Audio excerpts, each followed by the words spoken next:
Now, a resolution on Sri Lanka has been presented to the US Congress by the Republican Senator of North Carolina, Richard Burr. The resolution 348, titled Expressing Support for the Internal Rebuilding, Resettlement and Reconciliation within Sri Lanka that are necessary to ensure a lasting peace, is co-sponsored by Senators Robert Casey, Patrick Leahy, Sherrod Brown, Barbara Boxer and John Cornyn. The resolution presented in the Senate on February 6th calls on the US and the international community to establish an independent international accountability mechanism to evaluate reports of war crimes, crimes against humanity and other human rights violations committed by both sides during and after the war in Sri Lanka. The government of Sri Lanka has also been urged by the US Congress to end its media restrictions, including the obstacles to the flow of information in the north and east, and bring to justice those responsible for attacks on journalists and newspaper officers.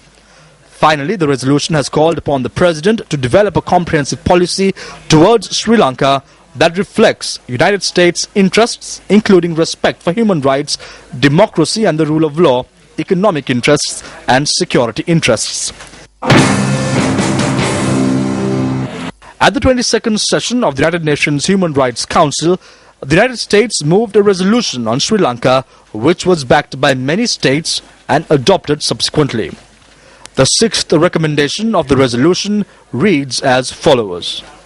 Quote, requests the Office of the High Commissioner with input from relevant special procedures mandate holders as appropriate to present an oral update to the Human Rights Council at its 24th session and a comprehensive report followed by discussion on the implementation of the resolution at its 25th session. Unquote.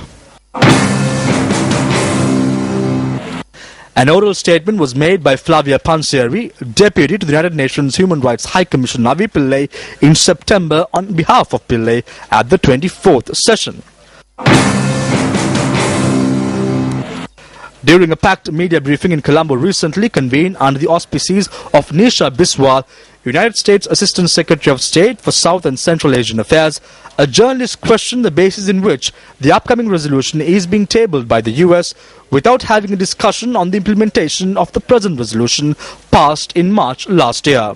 We look forward to the written report of the UN High Commissioner for Human Rights.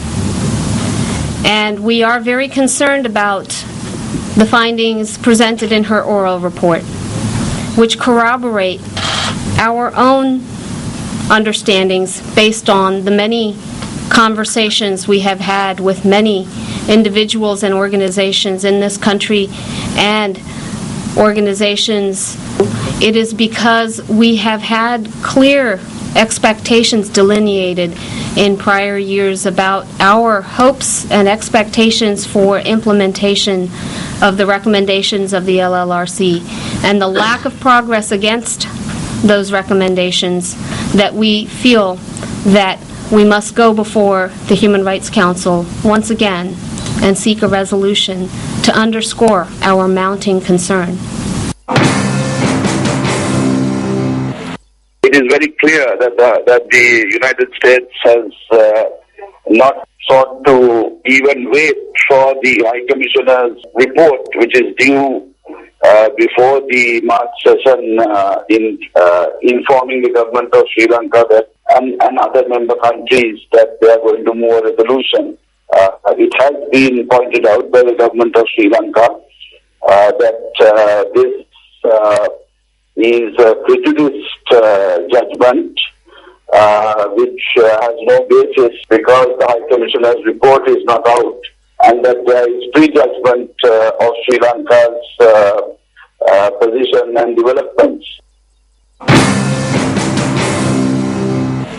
In light of the upcoming US-sponsored resolution on Sri Lanka calling for an international inquiry, the Australian government recently refused to back an independent international investigation into alleged human rights violations during the final stages of the war. Australia is not a member of the UNHRC but co-sponsored the two previous resolutions calling for action by Sri Lanka in 2012 and 2013. But would join the Human Rights Council in 2018. Britain and Canada have already called for an international inquiry, stating that Sri Lanka has failed to heed to two US-sponsored resolutions.